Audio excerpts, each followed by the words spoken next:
কারো হাত ভেঙে গেছে, কারো মাথা ফেটে গেছে, ক্যামেরা ফোন সব ওই জিকে গৌসের ছাত্রদল যুব দলের সন্ত্রাসী বাহিনী সব নিয়ে গেছে। এবং আমাদের একজন ভাইয়ের চোখে রড দিয়ে যখন গুতা মারছে তার চোখ বের হয়ে আসার মতো অবস্থা, আরেকজনের মুখে রড দিয়ে বাড়ি মারছে। এই ভাইদেরকে এবং উনি আমার জেলা সেক্রেটারি এনসিপির, উনি একজন ভাইকে বাঁচাইতে গিয়ে রড দিয়ে উনার এই কনুই ভেঙে শেষ করে দেওয়া হয়েছে।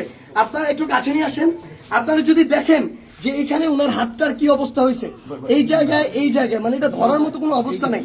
এখানে মাথায় এই যে রড দিয়ে প্রত্যেকটা জায়গায় বাড়ি মারছে।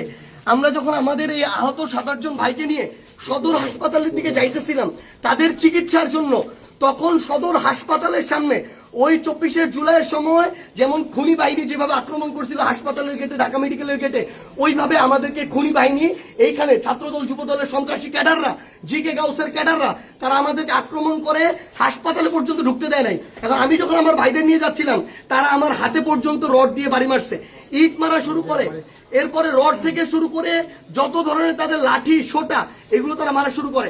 এবং ওইখানে আমাদের ছাত্র শক্তি, যুব শক্তির, এনসিপির অনেক ভাইকে তারা ওইখানে মানে ওই সবার সামনে ওইখানে পিটায়। এবং আমরা এখানে পুলিশ দেখলাম, আমাদের সামনে থাকা তো দূরের কথা, আমাদের সাথে থাকা তো দূরের কথা, এত বড় হামলার পরে তারা পিছনে দাঁড়ায় দাঁড়ায় নাটক দেখতেছে। এই ছিল অবস্থা। এই যদি হয় বাংলাদেশের অবস্থা, তাহলে তারেক রহমানকে জবাব দিতে হবে।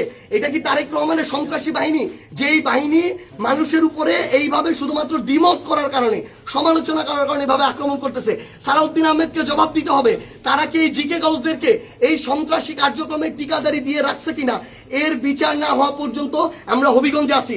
যদি পারে আমাদেরকে মেরে ফেলবে, এখান থেকে প্রয়োজনে আমাদের লাশ যাবে, কিন্তু এর বিচার, এর জবাব তারেক রহমানকে দিতে হবে।